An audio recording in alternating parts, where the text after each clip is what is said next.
رات کے اس گہرے سناٹے میں حویلی کا ماحول کسی آتش فشاں کی طرح دہک رہا تھا۔ ڈرائنگ روم سے نکل کر جب مہروز نے گیلری میں قدم رکھا تو اس کے قدموں کی چاپ فرش پر گونج رہی تھی۔ اس کا پورا وجود غصے کی بھٹی میں جل رہا تھا۔ اس کے شانے اور اس کے غصے سے تنے ہوئے بازو اس بات کی گواہی دے رہے تھے کہ وہ اس وقت کسی بھی حد تک جا سکتا تھا۔ اس کی آنکھوں میں خون اتر آیا تھا اور وہ اپنے ہی گھر والوں کے اس مکروہ اور زبردستی کے فیصلے کے خلاف اپنے اندر طوفان روکے ہوئے تھا۔ وہاں موجود ملازم اور چوکیدار اس کی اس خوفناک اور مردانہ دھاک سے اس قدر سہمے ہوئے تھے کہ کسی کی مجال نہیں تھی کہ وہ اپنی جگہ سے ایک انچ بھی ہل سکے۔ مہروز نے اپنی مٹھیاں اس قدر زور سے بھینچی ہوئی تھی کہ اس کی پورے سفید پڑ چکی تھی۔ وہ جانتا تھا کہ اس کی ماں بیگم پروین نے جائیداد کو بچانے کے لیے اس کے گلے میں ایک ایسا توق ڈال دیا ہے جسے وہ نہ نگل سکتا تھا اور نہ اگل سکتا تھا، مگر وہ ایک جنونی انسان تھا جو اپنے غصے اور اپنی طاقت سے اس حویلی کے در و دیوار کو ہلا دینے کی صلاحیت رکھتا تھا۔ اس نے ایک گہرا سانس لیا اور اپنے قدم تیز کرتے ہوئے حویلی کے اس تاریک حصے کی طرف بڑھنے لگا جہاں وہ طوفان پل رہا تھا جو اس کی پوری زندگی کو تہو بالا کرنے والا تھا۔ دوسری طرف کچھ دن بعد جب عدت کی مدت مکمل ہو گئی، حویلی کے اس پچھلے حصے میں جہاں روشنی کی ایک ہلکی سی کرن بھی مشکل سے پہنچتی تھی، 19 سالہ عنایہ زمین پر بیٹھی اپنے آنسوؤں کو پوچھ رہی تھی۔ اس کا نازک وجود اس سرد رات میں ڈر سے کانپ رہا تھا۔ اس کے جسم پر پہنے ہوئے سادہ سے کپڑے اور اس کی الجھی ہوئی زلفیں اس کی بے بسی کا منہ بولتا ثبوت تھیں۔ اس نے اپنی دونوں ٹانگوں کے گرد اپنے بازو لپیٹے ہوئے تھے اور اس کی بڑی بڑی جھیل جیسی آنکھوں میں صرف اور صرف خوف اور ماضی کا وہ دردناک سائے ناچ رہے تھے جب سے اس کے شوہر سکندر علی، جنہوں نے اسے ہاتھ بھی نہیں لگایا تھا، کی پراسرار موت ہوئی تھی۔ 2 سال کی یہ شادی بس ایسے ہی ختم ہو گئی تھی اور اب تو عدت کے مہینے بھی مکمل ہو گئے تھے اور مہروز کو بھی یہاں پر آئے کافی ٹائم ہو گیا تھا۔ اس حویلی کے لوگوں نے اسے ایک قیدی کی طرح اس تاریک کمرے میں بند کر رکھا تھا۔ اسے نہ کسی سے ملنے کی اجازت تھی اور نہ ہی اپنے حق میں بولنے کی طاقت۔ عنایہ نے اپنے کانوں میں پڑتی ہوئی ان بھاری اور سرگوشی کرتی ہوئی آوازوں کو سنا جو تھوڑی دور گونج رہی تھیں، اور اگلے ہی لمحے اس کمرے کا دروازہ دھماکے سے کھلا تو اندر داخل ہونے والے سائے کو دیکھ کر عنایہ کا دل خوف کے مارے بند ہونے کو آیا۔ وہاں خود پروین بیگم اپنے جلال اور سرد لہجے میں کھڑی تھیں، جن کے پیچھے مولوی صاحب اور 2 گواہ سر جھکائے کھڑے تھے۔ بیگم پروین نے آگے بڑھ کر عنایہ کا بازو اتنی بے رحمی سے پکڑا کہ عنایہ کے منہ سے ایک ہلکی سی چیخ نکل گئی۔ بیگم پروین نے اس کے کان میں زہر میں بجھے ہوئے الفاظ میں کہا، خبردار، جب تم نے ذرا سا بھی نخرہ کیا یا انکار کرنے کی کوشش کی، تمہاری اوقات اس حویلی میں ایک نوکرانی سے زیادہ نہیں ہے، اور آج ہمارا بیٹا مہروز تم سے نکاح کرنے جا رہا ہے۔ چپ چاپ جا کر اس کاغذ پر سائن کرو اور اپنی اس منحوس قسمت کو قبول کرو۔ عنایہ کی روح تک کانپ اٹھی تھی۔ وہ سہم کر دیوار کے ساتھ لگ گئی۔ اس کے خشک ہونٹ ہل رہے تھے اور اس کی سسکیاں گلے میں ہی گھٹ کر رہ گئی تھیں۔ وہ جانتی تھی کہ وہ اس گھر کی چکی میں بری طرح پس چکی ہے اور اب اس کے پاس رونے یا گڑ گڑانے کے علاوہ کوئی چارہ نہیں تھا۔ باہر کھڑے مہروز کے کانوں میں جب مولوی صاحب کی وہ بھاری اور آواز پڑی کہ کیا آپ کو یہ نکاح قبول ہے تو اس کا پورا وجود اکڑ گیا، اس کی رگیں تن گئیں۔ اس نے اپنی پیشانی پر ہاتھ پھیرتے ہوئے ایک سرد مہری کے ساتھ دیوار پر مکہ دے مارا، جس سے اس کے ناخن سے خون کی ہلکی سی لکیر بہہ نکلی۔ وہ لوگ اسے بھی یہاں پر اپنے ساتھ ہی لائے تھے تاکہ وہ عنایہ کا اقرار سن لے، اور اب وہ ہمت ہار چکا تھا۔ اس نے سوچا تھا شاید اس کی بیوہ بھابھی انکار کر دے، مگر ایسا نہیں ہوا تھا۔ اور پھر جب اس سے پوچھا گیا تو اس نے دانت پیستے ہوئے اتنی بلند اور خوفناک آواز میں کہا تھا کہ ہاں، مجھے ایک نکاح قبول ہے، کہ پورا صحن گونج اٹھا، اور اس کے ساتھ ہی اندر کمرے میں سہمی ہوئی عنایہ نے بھی خود کو اللہ کے حوالے کر دیا۔ رات کے اس طوفانی پہر جب حویلی کے اس تاریک کمرے میں نکاح کی وہ زبردستی کی رسومات مکمل ہو چکی تھیں تو فضا میں ایک عجیب سا سکتہ طاری ہو گیا تھا۔ عنایہ جو پہلے ہی خوف سے نڈھال تھی، اب اس صدمے میں ڈوبی ہوئی تھی کہ اس کی زندگی کا سودا اتنی بے دردی سے کر دیا گیا تھا۔ مولوی صاحب اور گواہان کمرے سے باہر نکل چکے تھے اور اب اس کمرے کا دروازہ بند ہونے ہی والا تھا کہ باہر دالان میں مہروز کے قدموں کی چاپ گونجی جو بتا رہی تھی کہ ایک شیر اپنی نیند سے بیدار ہو چکا ہے۔ مہروز کے چہرے پر اس وقت غصے کا ایک ایسا طوفان تھا کہ اس کی آنکھوں سے انگارے برس رہے تھے۔ وہ اپنے اس خاندان کی مکروہ چالوں سے اس قدر تنگ ہو چکا تھا کہ اس کا بس چلتا تو وہ اس پوری حویلی کو جلا کر راکھ کر دیتا۔ اس نے ایک جھٹکے سے اپنے کوٹ کے بٹن کھولے اور سیدھا اس کمرے کی طرف لپکا جہاں اس کی نئی نویلی دلہن کو بند کیا گیا تھا۔ مہروز نے دروازے پر ہاتھ مار کر اسے اس زور سے دھکا دیا کہ وہ لکڑی کا دروازہ دھماکے کے ساتھ دیوار سے جا ٹکرایا اور اندر ایک خوفناک گونج پیدا ہو گئی۔ مہروز کے اس طرح طوفان کی طرح اندر داخل ہونے پر بستر کے کونے میں سمٹی ہوئی عنایہ کا دل خوف کے مارے دہک اٹھا۔ اس نے اپنے دونوں ہاتھوں سے اپنا چہرہ چھپا لیا اور وہ کانپتے ہوئے بستر کے ساتھ اور زیادہ پچک گئی، مگر کمرے میں نیم اندھیرے کی وجہ سے وہ اس کی شکل نہیں دیکھ پایا تھا۔ پہلے اس نے سوچا کہ کمرے کی لائٹ آن کرے، پھر وہ پتہ نہیں وہاں سے کیوں نکل گیا۔ کچھ دیر وہ لان میں ادھر سے ادھر ٹہلتا رہا۔ گھر والوں نے اسے زبردستی منا لیا تھا اور اب نکاح بھی ہو گیا تھا، لیکن اسے کچھ سمجھ نہیں آ رہا تھا کہ اب کیا کرے، اور اسے اپنے بھائی کی موت کی گتھی بھی سلجھانی تھی کیونکہ اچانک موت ہوئی تھی۔ وہ جانتا تھا ضرور یہ دشمنوں کا کام ہے۔ وہ تو 2 سال بعد پاکستان آیا تھا۔ وہ ان معاملات کے بارے میں کچھ خاص نہیں جانتا تھا، مگر اپنے پرانے دشمنوں کو آج تک بھولا بھی نہیں تھا۔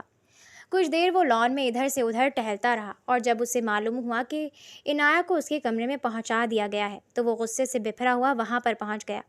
وہ اس عورت کو دیکھنا چاہتا تھا جو اس کے بھائی کی بیوی رہ چکی تھی، اور وہ بھی 2 سال۔ جیسے ہی مہروز کمرے میں داخل ہوا تو عنایہ کی روح کانپ گئی تھی۔ مہروز نے آگے بڑھ کر اپنی سرخ اور غصے سے بھری ہوئی نظروں سے جب اس بستر پر بیٹھی ہوئی وجود کو دیکھا تو اس کے الفاظ اس کے حلق میں ہی اٹک گئے۔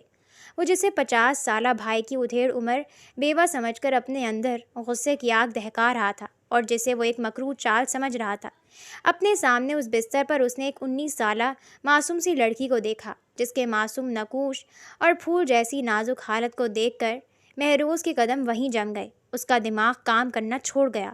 اس کی آنکھیں پھٹی کی پھٹی رہ گئی تھیں، اور اس کی زبان سے بے اختیار نکلا کہ یہ کیا مذاق ہے؟ میرا بھائی 50 سال کا تھا اور یہ لڑکی اتنی کم عمر معصوم بچی۔ اس حویلی میں یہ سب کیا کھیل کھیلا جا رہا ہے میرے ساتھ؟ وہ بہت دھیمی آواز میں خود کلامی کر رہا تھا۔ مہروز کا غصہ اب حیرت اور شدید صدمے میں بدل چکا تھا۔ وہ آگے بڑھا اور اس نے عنایہ کو بازو سے پکڑ کر ہلکا سا جھٹکا دیا کہ وہ سچائی جان سکے، لیکن عنایہ تو پہلے اتنی سہمی ہوئی تھی کہ وہ پھوٹ پھوٹ کر رو پڑی۔ اس نے اپنے ہاتھ جوڑ دیے اور لرزتی ہوئی آواز میں روتے ہوئے کہا کہ مجھے مت ماریں، جہاں آپ کہیں گے میں اس کاغذ پر سائن کر دوں گی۔ مجھے اس حویلی میں کچھ نہیں چاہیے، بس مجھے یہاں سے جانے دیں۔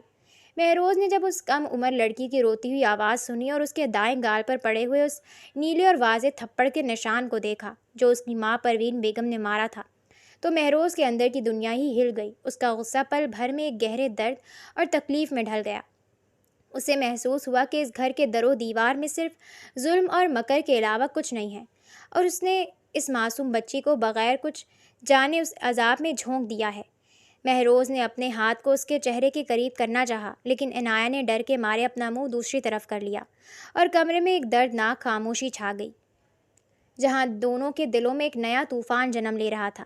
باہر بارش کی بوندیں اس پرانی حویلی کی کھڑکیوں پر اس طرح ٹکرا رہی تھیں جیسے کسی کی سسکیاں ہوں۔ عنایہ سہم کر بستر کے کونے میں دبکی ہوئی تھی۔ اس کا سارا جسم تھر تھر کانپ رہا تھا، اور اس کی بڑی بڑی جھیل جیسی آنکھوں سے آنسو ٹوٹ ٹوٹ کر اس کے گالوں کو بھگو رہے تھے۔ مہروز جو ابھی تک پتھر کا بت بنا کھڑا تھا، اس کے سینے میں اٹھنے والا طوفان اب دھیرے دھیرے ایک شدید کسک اور درد میں بدل رہا تھا۔ اس کی رگیں ابھی بھی تنی ہوئی تھیں، لیکن اس کے غصے کی آگ اب اس معصوم لڑکی کی حالت دیکھ کر ٹھنڈی پڑنے لگی تھی۔ وہ آہستہ آہستہ قدم اٹھاتا ہوا اس کے مزید قریب ہو گیا۔ عنایہ نے جب اسے اپنے قریب آتے دیکھا تو اس کا دل دہل گیا۔ اس نے اپنے دونوں ہاتھوں سے اپنا چہرہ چھپا لیا اور سسکیاں بھرتے ہوئے خود کو دیوار کے ساتھ اور زیادہ سمیٹ لیا۔ مہروز اس کے بالکل قریب آ کر رک گیا تھا۔ اس نے جھک کر جب اس کے ہاتھ کو ہٹانا چاہا تو عنایہ نے ڈر کے مارے ایک ہلکی سی چیخ ماری، جس پر مہروز کے ہاتھ وہیں ہوا میں رک گئے۔ اس نے اپنے گھٹنوں کے بل بیٹھ کر عنایہ کی طرف دیکھا اور دھیمی مگر روبدار آواز میں کہا کہ ڈرو مت مجھ سے، میں تمہیں کوئی نقصان نہیں پہنچاؤں گا۔ میرا غصہ تم پر نہیں بلکہ اس نظام اور اس گھر کے ان مکار لوگوں پر ہے جنہوں نے زبردستی تمہیں اور مجھے اس اندھیرے رشتے میں لا کر کھڑا کر دیا ہے۔ مہروز کے ان الفاظ میں وہ نرمی اور اپنائیت تھی جو اس حویلی میں عنایہ نے آج تک کسی کے منہ سے نہیں سنی تھی۔ اس نے پہلی بار سر اٹھا کر اس انسان کو دیکھا جو اب اس کا شوہر بن چکا تھا۔ مہروز کی گہری آنکھوں میں اس وقت غصے کے بجائے ایک عجیب سا درد اور کشمکش ناچ رہی تھی۔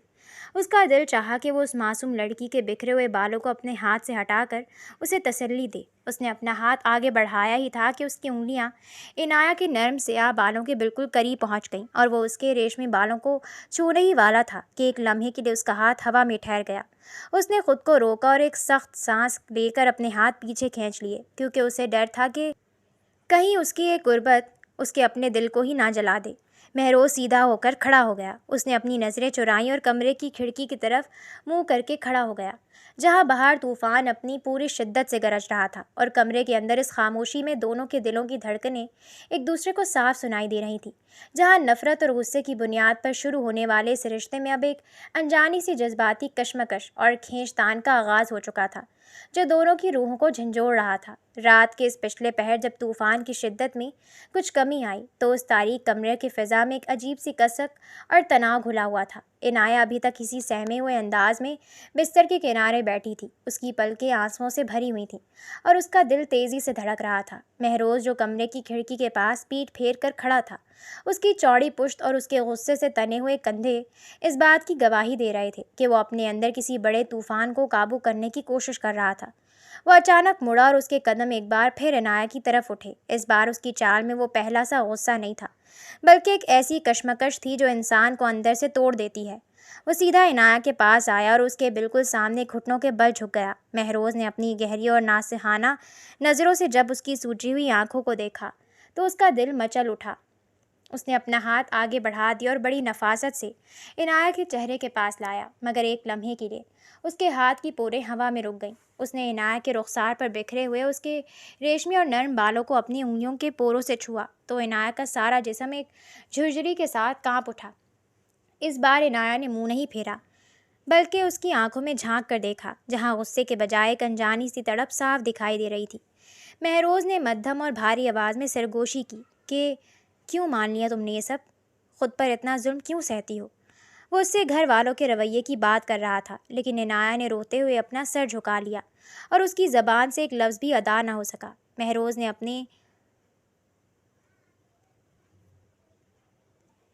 اپنے ہاتھ کو واپس کھینچ لیا اور ایک لمبی سانس لے کر وہیں فرش پر کمرے کے ایک کونے میں بیٹھ گیا، جہاں دونوں پوری رات ایک ہی کمرے میں مگر ایک دوسرے سے میلوں دور جاگتے ہوئے اس خاموشی کو کاٹتے رہے۔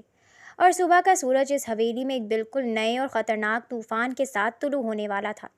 صبح کی پہلی کرن جب حویلی کے صحن پر پڑی تو باہر کا ماحول ایک الگ ہی کشمکش کی زد میں تھا۔ حویلی کے بڑے ڈرائنگ روم میں ہمیشہ کی طرح خاندان کے تمام افراد بیگم پروین کی سرپرستی میں صوفوں پر براجمان تھے۔ سب کے چہروں پر ایک عجیب سا مکارانہ سکون تھا کہ شاید مہروز اس زبردستی کے رشتے سے گھبرا کر اب تک کوئی ہنگامہ کھڑا کر چکا ہوگا، یا وہ اس لڑکی کو چھوڑ کر واپس اپنے کمرے سے باہر آ گیا ہوگا۔ مگر جیسے ہی ڈرائنگ روم کے بھاری دروازے پر ہلکی سی چاپ گونجی اور سب کی نظریں اس طرف اٹھیں تو سب کے گلے میں سانسیں اٹک گئیں۔ مہروز دروازے پر پوری شان اور مردانہ روب کے ساتھ کھڑا تھا۔ اس کے پہلو میں عنایہ موجود تھی، جس نے اپنے سر پر دوپٹہ سنبھال رکھا تھا اور اس کے چہرے پر ایک ہلکی سی زردی کے ساتھ خوف کے آثار نمایاں تھے، مگر مہروز کا ہاتھ مضبوطی سے اس کے شانے کے قریب تھا، جو یہ بتا رہا تھا کہ اب یہ شیر اپنی اس معصوم عنایہ کی ڈھال بن چکا ہے۔ سب کا یہ ارادہ تھا کہ جائیداد ہتھیا کے وہ عنایہ کو نکال دیں گے، اس لیے اب یہ روپ کسی کو اچھا نہیں لگ رہا تھا۔ کوئی نہیں جانتا تھا کہ مہروز نے ان کی چال کو الٹا کرنے کا فیصلہ کر لیا ہے۔ بیگم پروین نے جب اپنے بیٹے کو اس طرح اس کم عمر لڑکی کے ساتھ شانہ بشانہ کھڑے دیکھا تو ان کے ہاتھ میں پکڑا ہوا چائے کا کپ ایک لمحے کے لیے لرز گیا۔ ان کی آنکھوں میں شدید غصہ اور حیرت کا طوفان امڈ آیا۔ انہوں نے تیز اور تلخ لہجے میں کہا تھا، مہروز، یہ کیا تماشا ہے؟ تم اسے اس ڈرائنگ روم میں کیوں لے آئے ہو؟ ہم نے اسے کبھی یہاں آنے کی اجازت نہیں دی ہے۔ مہروز نے اپنی تیز اور کٹیلی نظروں سے اپنی ماں اور باقی سب کو دیکھا۔ اس کے چہرے پر ایک سرد اور دل چیر دینے والی مسکراہٹ تھی۔ اس نے اپنی بھاری آواز میں کہا تھا، امی، یہ کوئی تماشا نہیں، بلکہ اب یہ اس حویلی کی بہو اور میری بیوی ہے، اور آج کے بعد اس گھر میں اس پر انگلی اٹھانے والا ہر شخص مجھ سے ٹکرائے گا۔ مہروز کے ان الفاظ نے پورے ڈرائنگ روم میں جیسے بم پھوڑ دیا تھا۔ کوئی نہیں جانتا تھا کہ ان دونوں کے درمیان ایسی کیا بات ہوئی ہے جو وہ اتنا بدل گیا ہے، اور وہ بھی صرف ایک رات میں۔ عنایہ نے سہم کر اپنا سر جھکا لیا اور مہروز نے اسے اپنے ساتھ لے کر صوفے پر بیٹھنے کا اشارہ کیا، مگر اس کے بعد جب وہ دونوں اپنے کمرے میں واپس لوٹے تو وہاں فضا میں ایک الگ ہی سرد جنگ شروع ہو گئی۔ مہروز نے دروازہ بند کر کے جب مڑ کر دیکھا تو عنایہ کونے میں کھڑی ہانپ رہی تھی۔ مہروز نے تھوڑا سا سخت لہجے میں پوچھا کہ تم نے ناشتے کے دوران مجھ سے نظریں کیوں چرائی، اور کیا تمہارے دل میں ابھی بھی وہی خوف بیٹھا ہے؟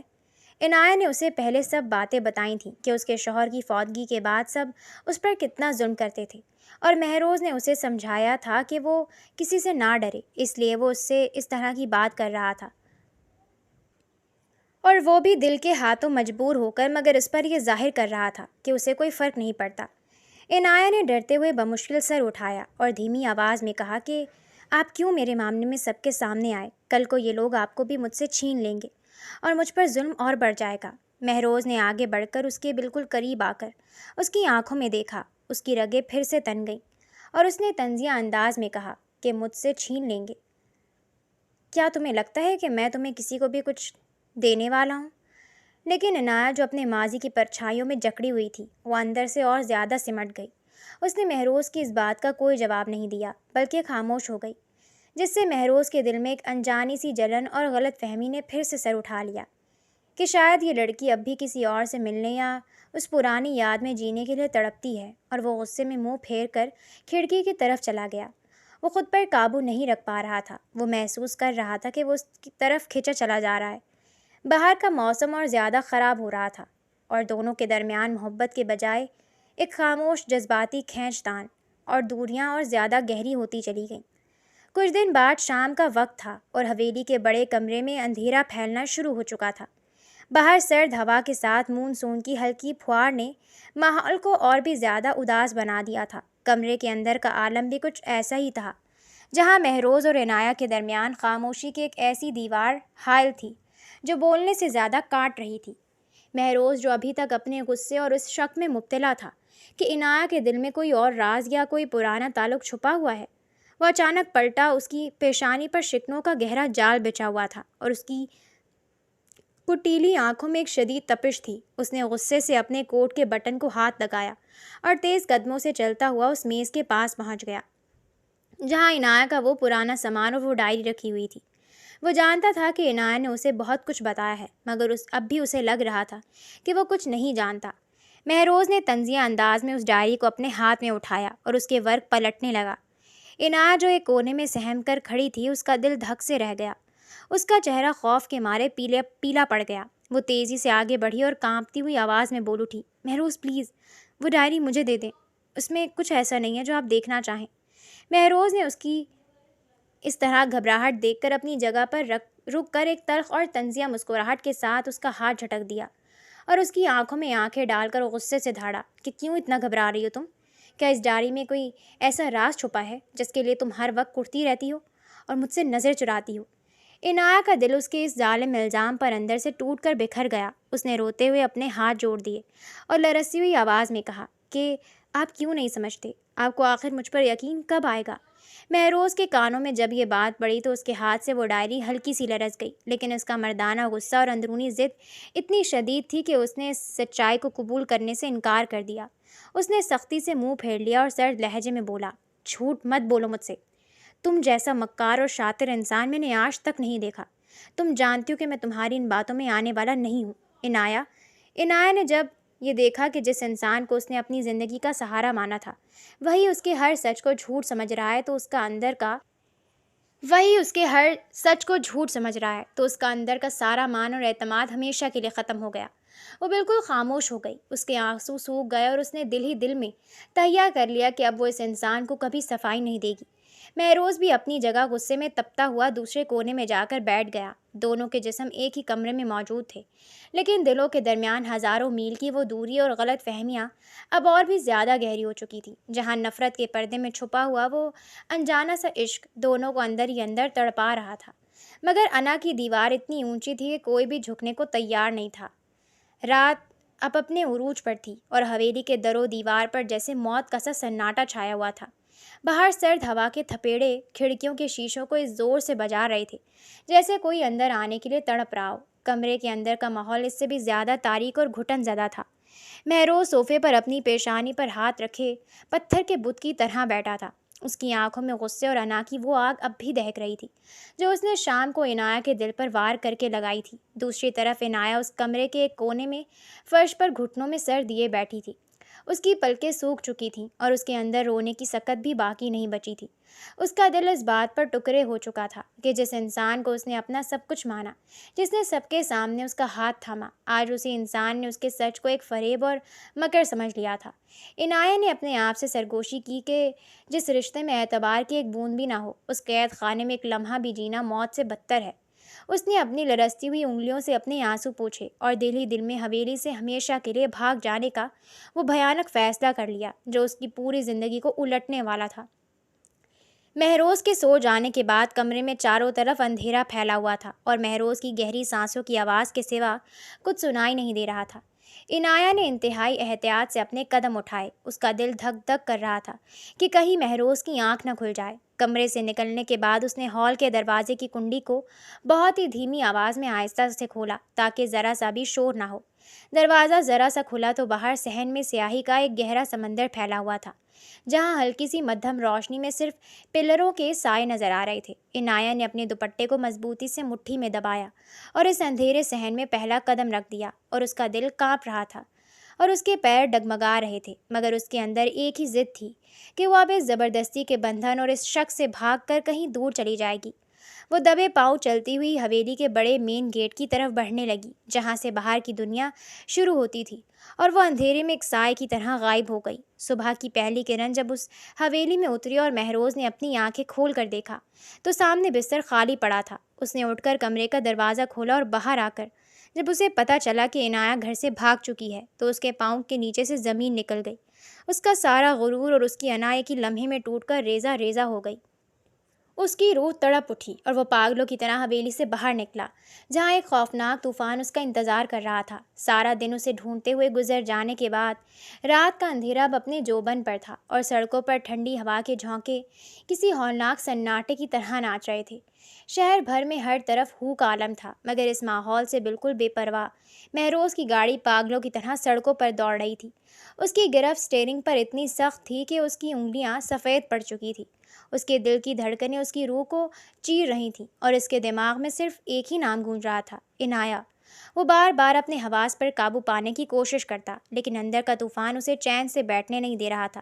وہ شہر کے ہر اس کونے اور ویران راستے کو چھان چکا تھا جہاں کسی کے چھپنے کا شک ہو سکتا تھا۔ اس کی آنکھوں میں بے بسی اور پاگل پن کا ایک ایسا عالم تھا جو آج سے پہلے کسی نے نہیں دیکھا تھا کہ اچانک اس کی جیب میں رکھا ہوا اس کا موبائل فون زور زور سے گونج اٹھا۔ اس نے ایک جھٹکے سے گاڑی سڑک کے کنارے بریک مار کر روکی اور کانپتے ہوئے ہاتھوں سے فون اسکرین پر دیکھا تو وہاں کوئی نامعلوم نمبر جگمگا رہا تھا۔ مہروز نے ایک لمحہ ضائع کیے بغیر کال ریسیو کی اور فون اپنے کان سے لگایا۔ دوسری طرف سے ایک سرد اور مکار ہنسی گونجی جس نے فضا کا درجہ حرارت اور گرا دیا۔ اس انجان شخص نے زہریلے لہجے میں کہا کہ مہروز علی، اتنی بے چینی سے کس کو ڈھونڈ رہے ہو؟ تمہاری وہ معصوم بیوی عنایہ اس وقت ہمارے پاس ایک محفوظ مقام پر موجود ہے۔ اگر تم اسے زندہ دیکھنا چاہتے ہو اور اس کی ایک ایک سانس کی سلامتی چاہتے ہو تو شہر کے پرانے اور ویران گودام میں اکیلے چلے آؤ، ورنہ اس کا کیا حشر ہوگا یہ تم خود سوچ لو۔ اگلے ہی لمحے فون کی لائن کٹ چکی تھی اور مہروز کے جسم کا سارا خون جیسے ایک ہی لمحے میں جم گیا تھا۔ اس کے اندر کا غصہ بھی ایک دیوانہ وار جنون میں بدل چکا تھا۔ اسے اپنی جان کی کوئی پرواہ نہیں تھی۔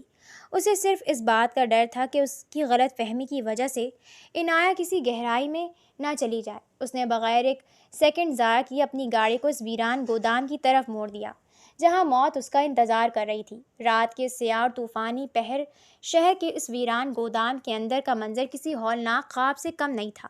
باہر سرد ہوا کے شر میں گودام کی ٹوٹی ہوئی کھڑکیاں بری طرح پھڑپڑا رہی تھیں اور اندر ایک مدھم اور زرد بلب کی روشنی میں چند غنڈے کھڑے تھے جن کے درمیان عنایت کرسی پر بندھی ہوئی تھی۔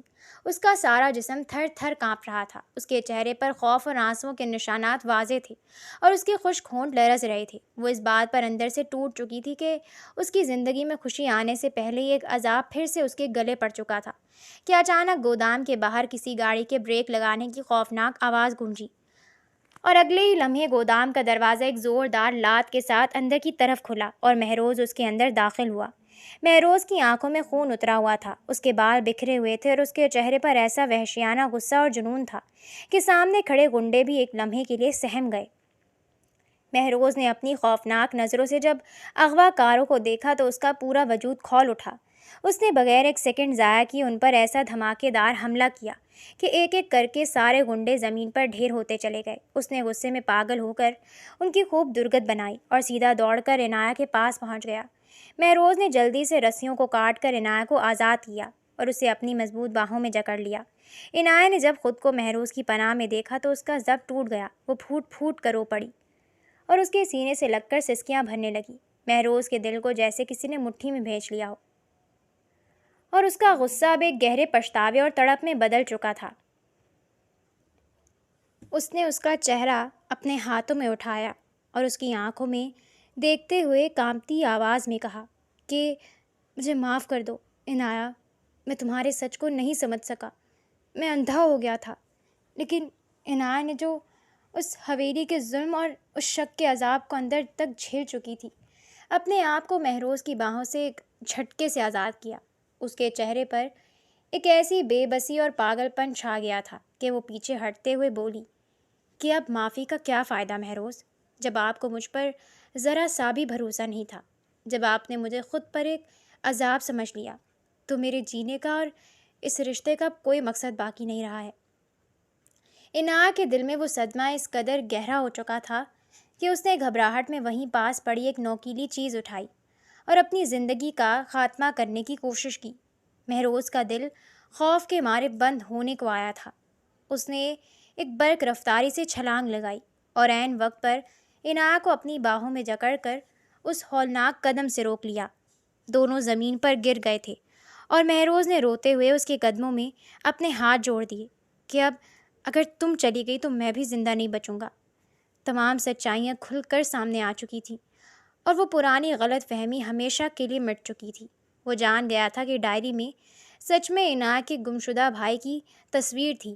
اس خوفناک رات اور گودام کے اس دردناک حادثے کے بعد جب مہروز عنایہ کو اپنے ساتھ واپس حویلی میں لے کر آیا تو ماحول کی پوری کایا پلٹ چکی تھی۔ حویلی کے وہ تمام لوگ جب اب تک اس معصوم لڑکی کے خلاف سازشوں کے جال بن رہے تھے اور اس کی ہر سانس پر پہرا دے رہے تھے تاکہ جائیداد اپنے نام کرا سکیں۔ مہروز کے اس روپ اور اس کے سامنے کھل جانے والے تمام سچوں کے بعد دم بخود رہ گئے تھے۔ وہ اپنے کاروباری دشمنوں سے عنایہ کو چھڑا لایا تھا۔ مہروز نے ایک ایک کر کے ان تمام مکار چہروں کو بے نقاب کر دیا تھا۔ اسے اپنی ماں سے بھی شدید نفرت ہو رہی تھی، جنہوں نے جائیداد کی وجہ سے پہلے اپنے بڑے بیٹے کی دوسری شادی اس وقت عنایہ سے کروائی جب مہروز یہاں پر نہیں تھا۔ اس زبردستی کے رشتے سے سکندر علی بھی خوش نہیں تھا، اس لیے اسے کبھی ہاتھ نہیں لگایا تھا۔ کمرے میں آنے کے بعد عنایہ اپنے بستر کے کنارے خاموش بیٹھی تھی۔ اس کے دل میں ابھی بھی اس گزرے ہوئے طوفان کا ڈر ہلکا ہلکا سا باقی تھا کہ دروازے پر ہلکی سی دستک ہوئی اور مہروز اندر داخل ہوا۔ اس کے ہاتھ میں ایک گرم دودھ کا گلاس اور دوا تھی۔ اس کے چہرے پر وہ پرانا تکبر یا غصہ اب نام کو بھی نہیں تھا، بلکہ اس کی جگہ ایک گہرا پچھتاوا اور بے انتہا محبت نے لے رکھی تھی۔ وہ آہستہ سے چلتا ہوا عنایہ کے پاس آیا اور اس کے سامنے گھٹنوں کے بل بیٹھ گیا۔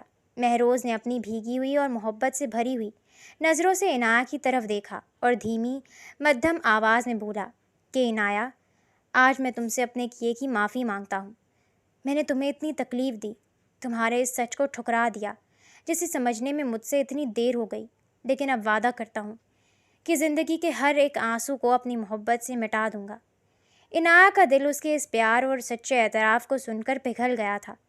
اس کی آنکھوں سے خوشی اور سکون کے آنسو ٹپک پڑے اور اس نے پہلی بار خود آگے بڑھ کر اپنے دونوں نرم ہاتھ مہروز کے چہرے پر رکھے اور کانپتی ہوئی آواز میں کہا کہ میں نے آپ کو سب کچھ معاف کر دیا مہروز، کیونکہ میری اس ادھوری دنیا میں اب آپ کے سوا کسی کا کوئی وجود نہیں ہے۔ مہروز نے اس کا ہاتھ اپنے ہاتھ میں لے کر اس پر اپنے ہونٹ رکھ دیے اور کمرے کی فضا میں ایک خوبصورت اور پاکیزہ محبت کی خوشبو پھیل گئی۔ اس رات کے بعد حویلی کی فضا ہی بالکل بدل چکی تھی۔ جہاں کبھی خوف اور غلط فہمیوں کا پہرا ہوا کرتا تھا، اب وہاں محبت اور ایک دوسرے کے لیے بے انتہا اپنائیت کی خوشبو بسی ہوئی تھی۔ مہروز نے اپنی زندگی کا ہر لمحہ عنایہ کے نام کر دیا تھا۔ وہ اس بات کی ایک ایک پل پر تلافی کرتا تھا جو تکلیف اس نے عنایہ کو دی تھی، وہ اسے اپنے ہاتھوں سے کھانا کھلاتا، اس کا خیال رکھتا اور ہر وقت اس کے آس پاس رہتا تھا۔ لیکن اس سب کے دوران پچھلے کچھ دنوں سے عنایہ کی طبیعت میں ایک عجیب سی تبدیلی آنا شروع ہو گئی تھی۔ وہ اکثر صبح اٹھتے ہی کمزوری محسوس کرتی اور اس کا دل متلانے لگتا تھا۔ شروع میں عنایہ نے اسے عام سی تھکن سمجھ کر نظر انداز کر دیا اور کسی کو کچھ نہیں بتایا، لیکن ایک دو دن جب اس کی یہ حالت مزید بگڑی اور وہ چکر کھا کر صوفے پر گرنے لگی تو مہروز کی جان پر بن گئی۔ مہروز، جو اس وقت کمرے میں ہی موجود تھا، تیزی سے آگے بڑھا اور اس نے گھبرا کر عنایہ کو اپنی باہوں میں سنبھال لیا۔ اس کا چہرہ سفید پڑ چکا تھا اور اس کی دھڑکنیں تیز ہو چکی تھیں۔ مہروز نے پاگلوں کی طرح ملازمین کو آواز دی اور فوراً شہر کی سب سے قابل لیڈی ڈاکٹر کو حویلی بلا لیا۔ جب ڈاکٹر نے آ کر عنایہ کا معائنہ کیا تو کچھ دیر بعد ڈاکٹر کے چہرے پر ایک خوبصورت سی مسکراہٹ ابھری۔ ڈاکٹر نے مہروز کی طرف دیکھا اور مبارکباد دیتے ہوئے کہا کہ مبارک ہو مہروز صاحب، آپ کے گھر بہت جلد ایک نئی اور چھوٹی سی زندگی آنے والی ہے۔ یہ سننا تھا کہ مہروز کے پیروں کے نیچے سے زمین نکل گئی اور اس کے چہرے پر جو خوشی اور حیرت کے جذبے ابھرے وہ الفاظ میں بیان نہیں کیے جا سکتے تھے۔ ڈاکٹر کے جانے کے بعد جب کمرے میں صرف وہ دونوں اکیلے رہ گئے تو مہروز کی آنکھوں میں خوشی کے آنسو چھلک آئے۔ وہ اپنے دونوں ہاتھ جوڑ کر عنایہ کے سامنے گھٹنوں کے بل بیٹھ گیا۔ اس نے عنایہ کے دونوں ہاتھوں کو اپنے چہرے سے لگایا اور پھوٹ پھوٹ کر روتے ہوئے لرزتی آواز میں بولا کہ عنایہ، تم نے میری اس ویران اور اجڑی ہوئی زندگی میں خوشیوں کا جو سمندر لا کر رکھ دیا ہے، میں اس کے لیے پوری زندگی میں تمہارا شکریہ ادا کروں تو کم ہے۔ تم نے مجھے وہ سب کچھ دے دیا جس کی میں نے کبھی امید بھی نہیں کی تھی۔ عنایہ کی آنکھوں سے بھی خوشی کے آنسو بہہ نکلے۔ اس نے محبت سے اپنا ایک ہاتھ آگے بڑھایا اور مہروز کے بالوں میں اپنی انگلیاں پھیرتے ہوئے مدھم آواز میں کہا کہ مجھے اب اس دنیا کی کوئی پرواہ نہیں ہے مہروز، کیونکہ میری یہ زندگی اور یہ سانسیں اب ہمیشہ کے لیے صرف آپ کی اور اس آنے والے کی امانت ہیں۔ مہروز نے آگے بڑھ کر محبت کا بوسہ دیتے اسے اپنی مضبوط اور پناہ دینے والی حصار میں ہمیشہ کے لیے جکڑ لیا۔ اس طرح نفرت اور غلط فہمیوں کا سفر ایک ایسے روشن اور حسین انجام پر ہمیشہ کے لیے مکمل ہو گیا جہاں صرف اور صرف عشق اور ایک دوسرے کا ساتھ رہ گیا تھا۔ اب مہروز کو صرف اور صرف اپنے بھائی کی موت کا بدلہ لینا تھا۔ دشمنوں کے بارے میں وہ جان گیا تھا، بس انہیں ان کے انجام تک پہنچانا تھا۔ ایک ہفتے بعد جب وہ حویلی سے باہر جانے لگا تو عنایہ نے اسے روک لیا۔ اور آپ کہاں جا رہے ہیں؟ آپ کی جان کو خطرہ ہو سکتا ہے۔ وہ اسے روکنا چاہتی تھی مگر مہروز رکنے والا نہیں تھا۔ عنایہ، تم میری فکر مت کرو، تم اپنا خیال رکھنا، میں بہت جلد واپس آؤں گا، اس نے اس کے ہاتھ پر بوسہ دیتے ہوئے کہا اور وہاں سے نکل گیا۔ 3 دن تک عنایہ اس کے لیے تڑپتی رہی تھی۔ نہ اس کی کوئی کال آئی تھی اور نہ ہی کوئی خبر۔ 3 دن بعد وہ خود واپس آیا تھا اور آتے ساتھ ہی اس نے اپنے چچا کا گریبان پکڑ لیا جو چپ چاپ بیٹھے چائے پی رہے تھے۔ مہروز، یہ کیا بدتمیزی ہے؟ تمہیں شرم آنی چاہیے۔ یہ اس کی ماں کی آواز تھی جو اپنے بیٹے کو اس طرح کرتا دیکھ کر حیران رہ گئی تھی۔ امی، آپ خاموش رہیں، آپ سے میں بعد میں بات کروں گا، پہلے مجھے ان سے بات کرنے دیں۔ آخر انہوں نے میرے بھائی کو کیوں مروایا؟ اس کی ان سے کیا دشمنی تھی؟ جیسے ہی مہروز نے سب گھر والوں کے سامنے سچ اگلا تو اس کے چچا کے چہرے کا رنگ اڑ گیا تھا۔ بیٹا، تم غلط سمجھ رہے ہو، ایسی کوئی بات نہیں ہے۔ مگر وہ کسی کی سننے والا نہیں تھا۔ جب اس نے تمام ثبوت ویڈیو کی صورت میں سب گھر والوں کے سامنے رکھے تو اس کے چچا کا رنگ فک ہو گیا۔ انہوں نے جائیداد کی وجہ سے یہ سب کیا تھا۔ وہ چاہتے تھے کل کو ان کا بیٹا جو امریکہ میں جاب کر رہا ہے وہ واپس یہاں پر آئے تو یہاں پر ساری حویلی اس کی ہو، مگر اب سچ سامنے آ گیا تھا۔ پھر گھر والوں کی لاکھ مخالفت کے باوجود پولیس کے ذریعے سے اس نے چچا کو سزا دلوا دی تھی اور اب سارے معاملات ختم ہو گئے تھے۔